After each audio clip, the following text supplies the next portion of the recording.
안녕하세요. 랜선 오디오 전시관의 장현정입니다. 이번 영상이 처음이시라면 일부를 먼저 시청하신 후 감상하면 더욱 잘 이해할 수 있습니다. 우측 상단에 링크 걸어 드릴게요. 그럼 2부를 시작합니다. 그때 화면 해설이 없던 시절에 나온 걸작, 명작 이런 것들은 대체로는 그냥 대사만 그렇죠. 그나마 그때는 더빙이라는 거를 했던 시절이라서 더빙도 했었고요. 네. 그래도 시간 순서대로 흘렀어요. 지금은 왔다, 시점이 왔다 갔다 하잖아요. 맞아. 영상이 엄청 복잡해졌어요. 제가 하고 싶은 얘기가 그거예요. 아, 그래요? 처음에 화면에서 시작했을 때는 전체 60분 드라마에서 씬이 50분 정도고 7, 80% 이상이 대사였어요. 아, 네. 네네. 그랬는데 점점 디지털화 네. 가 돼가면서 영상 기술 발전하고 카메라 웍 복잡해지고 편집 복잡해지고 거기다가 그 3D 컴퓨터 그래픽 네. 이 기술이 도입이 되니까 세상에 없는 것들이 영상에 막 집어넣어요? 이거 도대체 어떻게 설명해야 되나 머리를 쌓고 늘 숙제였고 그래서 지금까지도 저의 역할은 이제 선배 화면 해설이라는 분야에서 앞서 걸어온 선배로서 새롭게 변화하는 이런 영상의 변화, 표현 방법 이런 거를 어떻게 설명을 해야 시각장애인을 비롯한 시각에 대한 그 취약한 계층의 모든 사람들이 편하게 이해하며 영상을 같이 즐길 수 있을까 이게 연구하는 게 저희 과제거든요. 제가 약간 문제를 제기하자면 지금 많은 영상은 발전했다고 말을 하지만 제 귀에 들리는 화면 해설의 내용은 여전히 비슷한 거. 맞아요. 그게 문제예요.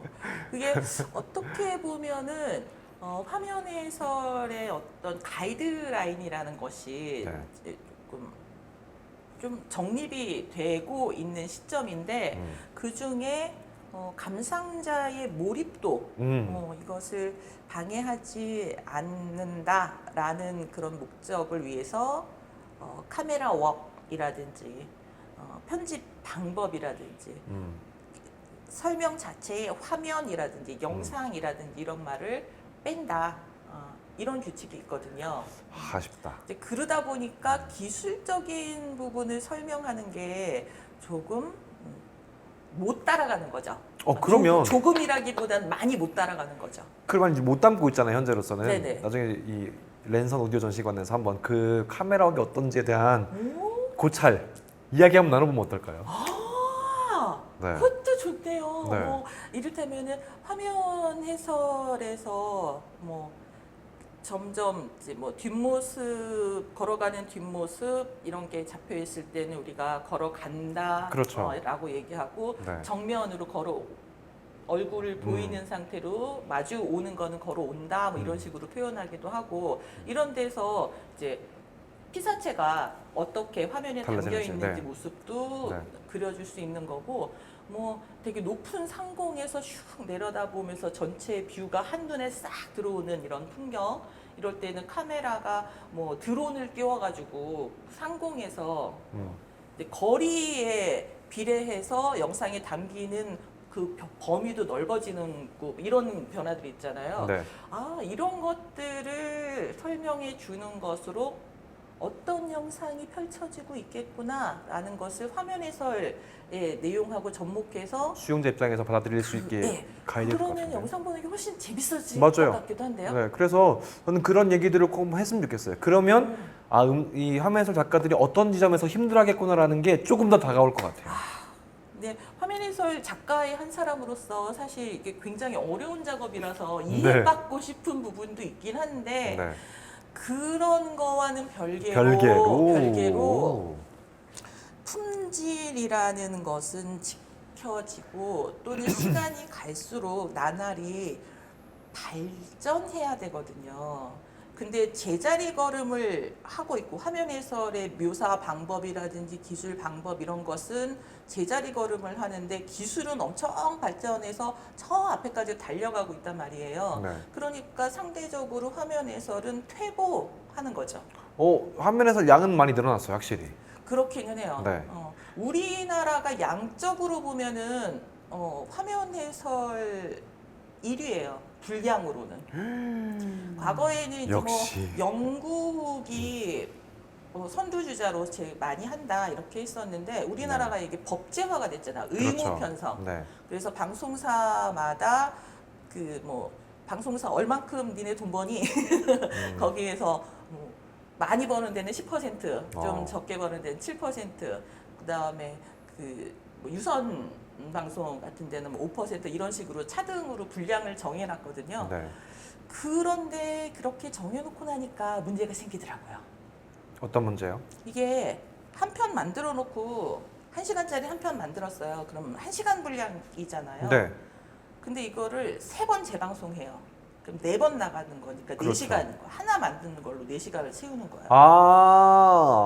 야, 꼼수네요. 대단한 꼼수네. 그러니까 실질적으로 야. 보면 사실상은 안 늘어난 거나 진배 없죠. 아, 그래요? 그런 거네, 진짜로. 시간은 늘어났지만 제작한 작품 건수는, 편수는 편수는?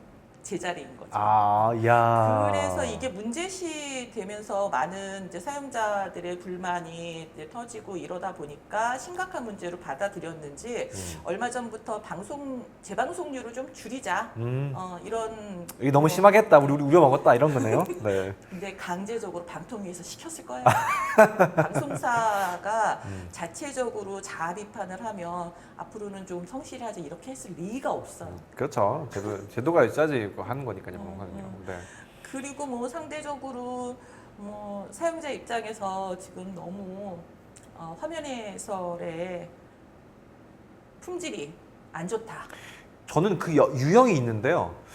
드라마는 어느 정도는 예전보다 많이 좀 그나마 좀 나아진 부분이 있는데 장르에 있어서 예능이 참 어려워요. 네. 예능 저도 굉장히 어려워해요. 그리고 네. 예능이 예전에는 예능 프로그램이라고 하면 이제 코미디에서 일요일 뭐 주말 이런 때 해서 코미디언들이 뭐 그 스탠딩 네. 뭐 토크를 한다든지 또는 이제 그 몸으로 웃기는 개그 콘서트 같은 느낌 말씀하시는 거네요. 개그 네. 콘서트 이전에는 뭐 일요일 밤에 웃으면 복이 네. 와요. 엄청 어렵네.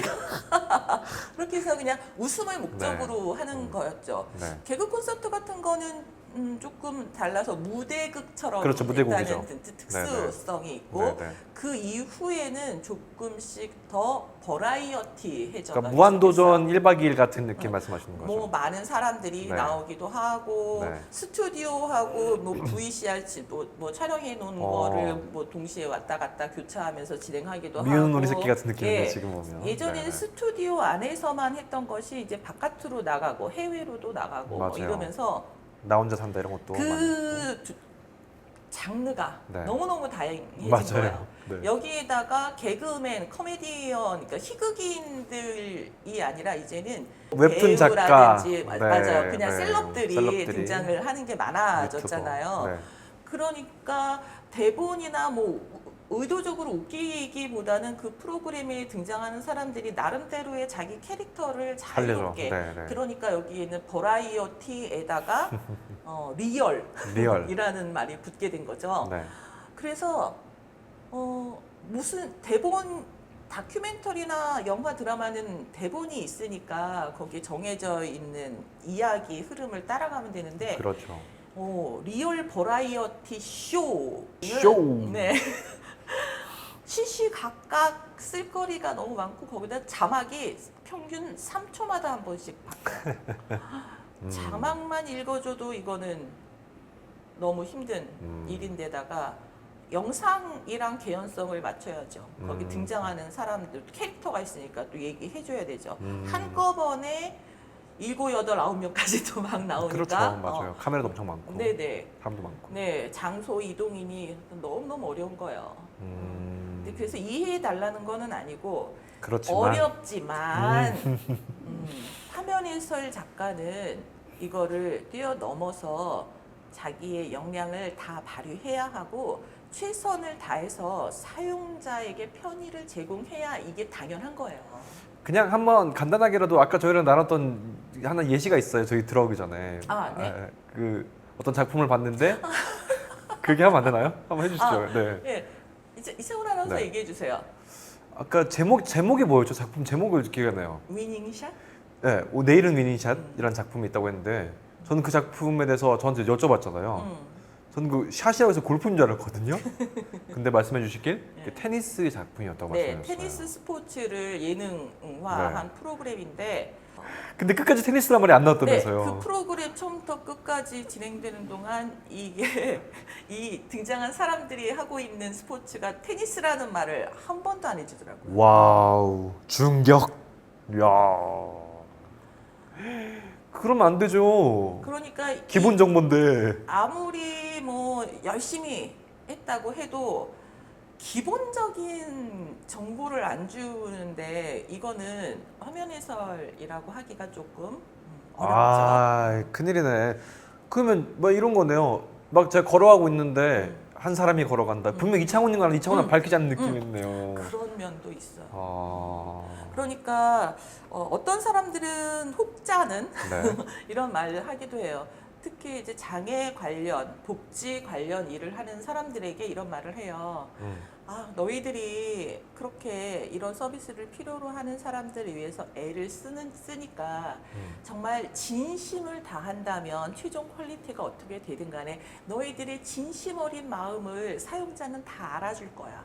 No, 저는 반대입니다. 진심이 아니라 작품의 퀄리티로 보여줘야죠. 맞아요. 진심이 통하는 방식은 퀄리티가 있을 때, 야, 애들이 노고가 있겠구나라는 걸 알 수 있는 거죠. 생각해보세요. 저는 이공계 뭐 전혀 관련 없는 사람이고 철저하게 100% 문과예요. 100%라고요? DNA가 모든 부분이 문과예요. 전 기계에 손만 가면 다 고장내요. 1 더하기 1은? 글쎄요. 플러스 마이너스 루트이 이런 상황에서 만약에 제가 최선을 다해서 진심을 다해서 로봇을 만들었어요. 네. 이거 쓸 수 있어요? 여쭤보세요. 이런 얘기인 거예요. 아. 정말 실력을 발휘해서 제대로 된 화면 해설 대본을 쓰는 것이 아니라 그냥 진심만을 담으면 마음이 닿을 수 있을 거라고 생각하는 거죠. 아닙니다. 진심이 아니고 진심은 그거는, 보여줘야죠. 네, 맞습니다. 진심은 실력으로 퀄리티로 보여줘야 네. 하는 겁니다. 아, 오늘 화면 해설이 어떻게 히스토리 역사 맞죠? 네. 그렇죠. 어떻게 발생했으며 어떻게 발전했고 그러다가 품질 얘기까지 광범위하게 얘기를 나누게 됐는데 품질 약한 것 같긴 한데 괜찮죠? 괜찮나요? 아쉽나요? 지금 이제 뭐 살짝 발동을 거는 개념이라고 좀 생각이 너무 시간이 드시고요. 기니까요, 여러분. 네. 네네. 앞으로 네. 우리는 계속 해야 될 얘기들이 많이 있습니다. 네네. 그리고 새로운 것들도 계속 개척해 나가야 되는 것도 사실 문제고 이전을 되돌아보기보다는 앞으로를 좀 더 보고 미래지향적인 이야기, 네. 밝은 미래를 위해서 미래가 긍정적인 아니 사실 이렇게 살짝 좀 피해가 보려고 문제점 얘기하고 이러면은 약간 감정적으로 껄끄러우실 그 네. 위에 분들이 계시잖아요. 그래요? 전 없어요. 저희 같이 이렇게 영세하고 네. 약한 기관은 조금 몸을 사려야 될 때가 있습니다. 알겠습니다. 그래서 수위 조절 필요합니다. 양해 부탁드릴게요. 오늘 화면 해설이라는 오디오 해설 분야의 한 부분에 대해서 이제 스타트를 했어요. 이것도 지금 얘기 나눠보니까 앞으로 해야 될 얘기거리가 꽤 많이 있어요. 있네요. 네, 있죠. 그래서 좀 시작. 발단 전개 발단 기승전결의 기 맞죠? 네, 그렇습니다. 다음 시간에 이제 전개가 어떻게 오. 오를 승 어떤 식으로 흐름을 타고 올라가며 기상천외한 이야기를 하게 나올지. 될지 아, 여러분 기대하시고 다음 영상 기다려 주시기를 바랍니다. 지금까지 랜선 오디오 전시관의 장현정이었고요. 네, 오늘 할 말하러 온 이차훈이었습니다, 여러분. 감사합니다. 고맙습니다. 다음에 또 만나요. 또 올게요. 꼭이에요. 조대꾸알.